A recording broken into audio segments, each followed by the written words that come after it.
E aí, devs, aqui quem fala é Gabriel Dias do Descomplicando Linguagens. E no vídeo de hoje a gente vai para o segundo vídeo do nosso projeto de vendas utilizando o HANA e o Fiori. Então, vem comigo e vamos descomplicar esse projeto.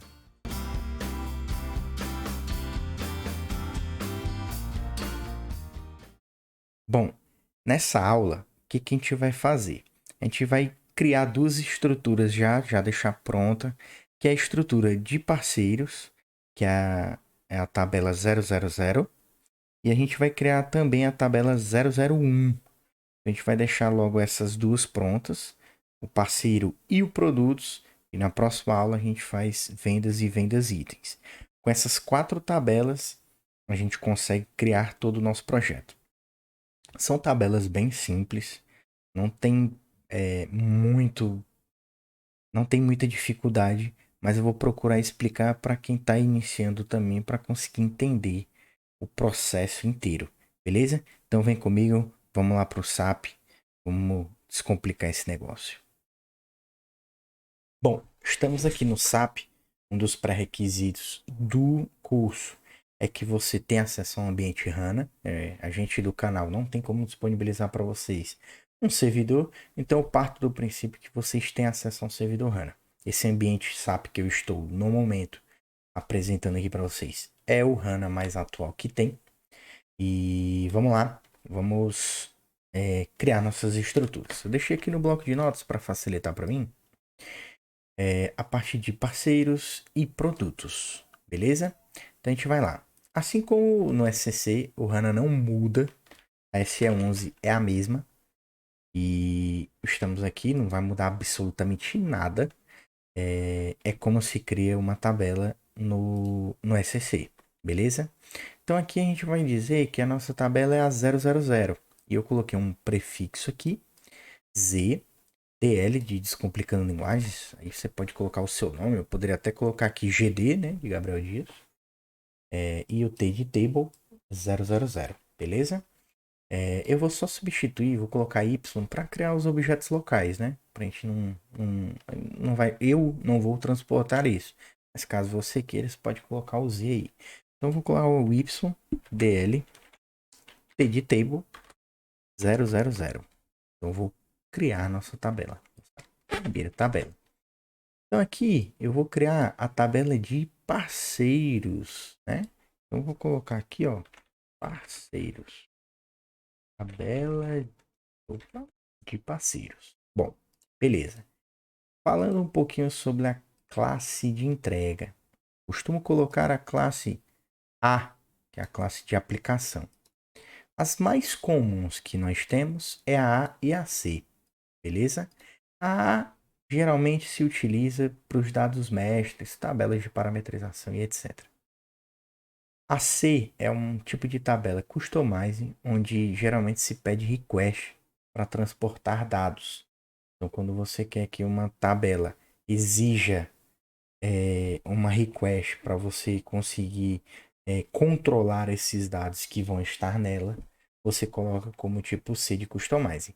Tem um vídeo no nosso canal sobre praticamente eu explico sobre todas as classes que tem aqui, como que elas funcionam e etc. É só procurar na nossa playlist lá de SAP que você vai achar. As nossas tabelas não vão precisar de request, são as tabelas simples de dado mestre e movimento. Então a gente vai colocar como classe de entrega A.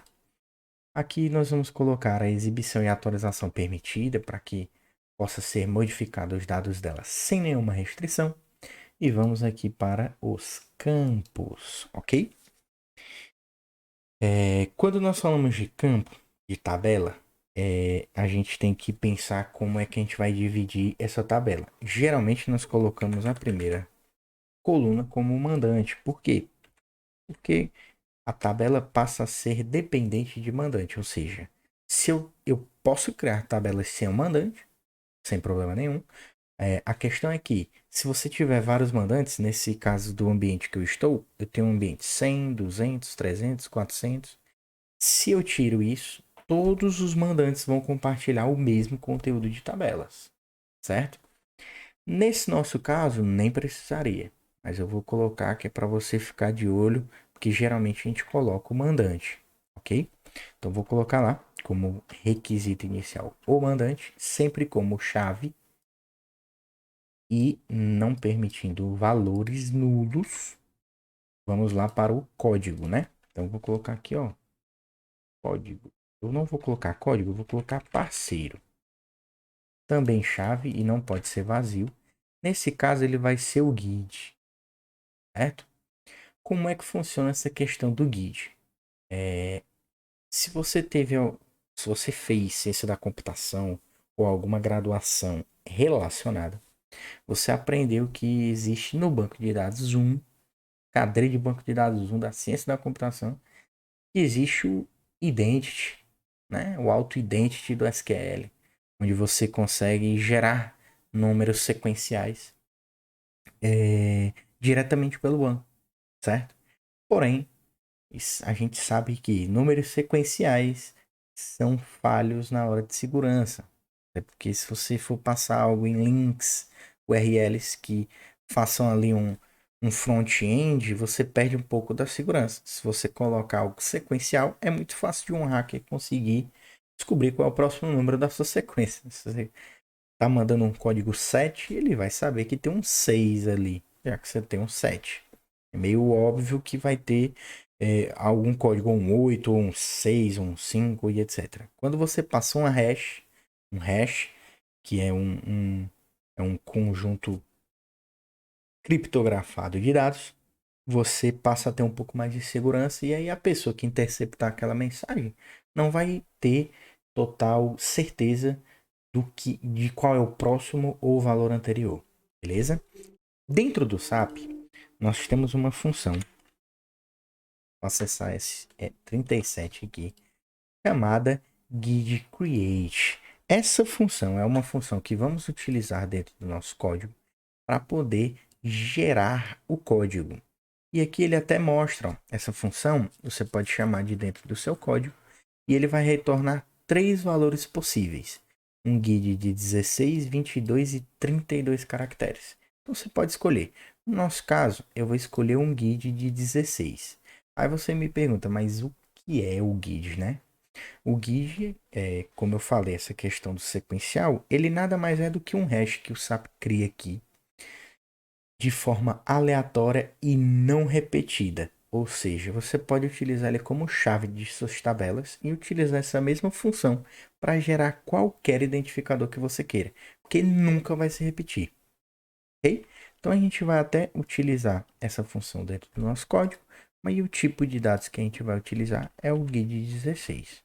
Eu vou colocar aqui o guide 16. Aí vamos continuar aqui. Nós temos o nome completo. Nome completo.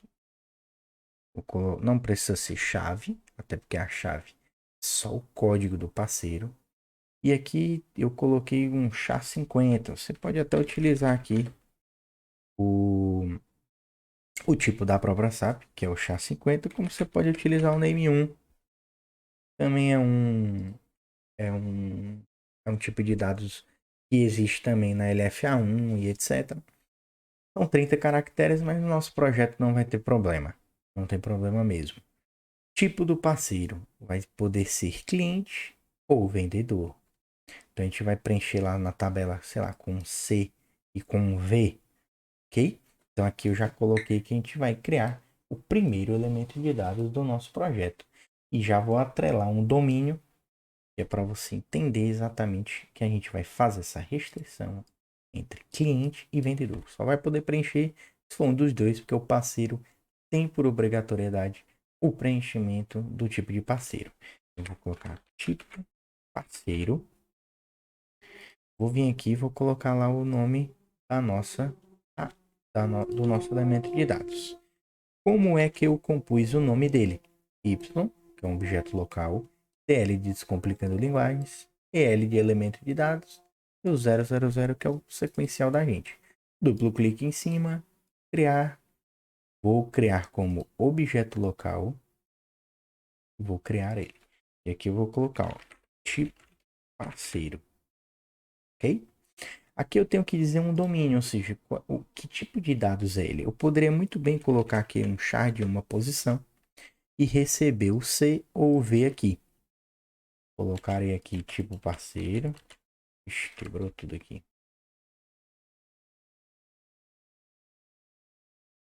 Preencher aqui tipo parceiro. Pronto. Colocar aqui tipo parse. Pronto. Dou um enter. Já calculo o comprimento para mim. E vamos voltar aqui na categoria de dados. Eu poderia muito bem fazer C e V. A questão é que alguém poderia vir aqui e colocar um T na tabela. Ele não teria nenhum tipo de restrição, até porque respeita as condições de um char de uma posição. A questão é que eu quero fixar que ele só pode escolher entre cliente e vendedor. Então eu vou criar um domínio aqui, ok? Eu vou restringir os dados que eu quero. Eu poderia muito bem utilizar o char1, mas não vou utilizar. Eu vou colocar y, dl, dm de domain, underline 000. Vou criar como objeto local e vou colocar aqui, ó, tipo parceiro. Vou colocar aqui o tipo de dados, char1, e vou aqui em intervalos e vou fixar o C e o V, ou seja, cliente, vendedor. Agora, na nossa tabela, só pode cadastrar o tipo de parceiro igual a cliente e vendedor. Vou ativar, vou colocar como objeto local, ele não vai me pedir request. Vou ativar, também não me pediu request, e aqui eu já estou na tabela com o tipo de parceiro criado e domínio, elementos de dados todo montado. Então já criamos nosso primeiro elemento de dados, nosso primeiro domínio. A tabela de parceiros é isso.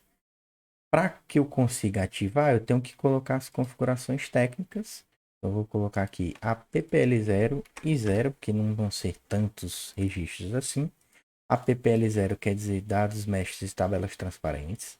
E o 0, a categoria de tamanho 0, é porque vai de 0 a 7.300. Então, dependendo do tamanho da sua tabela, você vai colocar a categoria respectiva. Só salvar e ativar. Quando você ativa, ele fala que falta a categoria de ampliação da tabela. Esse alerta é muito chato. Então, vem aqui no mais, suplementos, categoria de ampliação, dá um ok, não ampliável, aceita, ativa, acabou. Esse alerta não vai mais aparecer para você. Beleza? Vamos para a nossa segunda tabela, que é a DL001. Eu vou colocar aqui a 001. Criei. Essa tabela vai ser a de produtos. Entrega a gente já sabe que é a atualização permitida. Primeira coluna da nossa tabela é o mandante. E vamos lá. Primeiro que é o código, né? Eu não vou colocar, eu vou chamar de produto. E ele vai ser a nossa chave.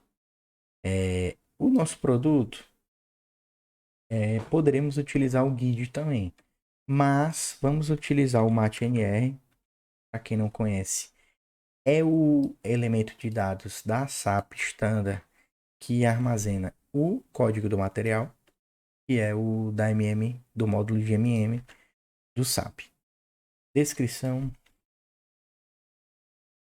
que a gente vai chamar de MACTX, que é a descrição do material.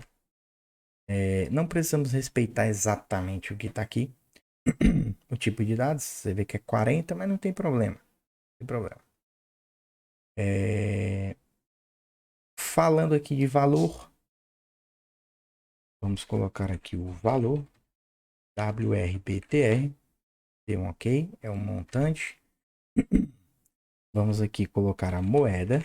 A moeda, o tipo de dados é wires, que é o código da moeda. E aqui nós vamos colocar um plus aqui, que é o imagem, né? E aqui eu coloquei um char200, porque a gente vai colocar o link da imagem. Tem problema a gente utilizar aqui um char200, não tem problema. Quando a gente coloca uma coluna dentro da nossa tabela do tipo valor, faz-se necessário que a gente indique qual é a moeda respectiva do nosso valor.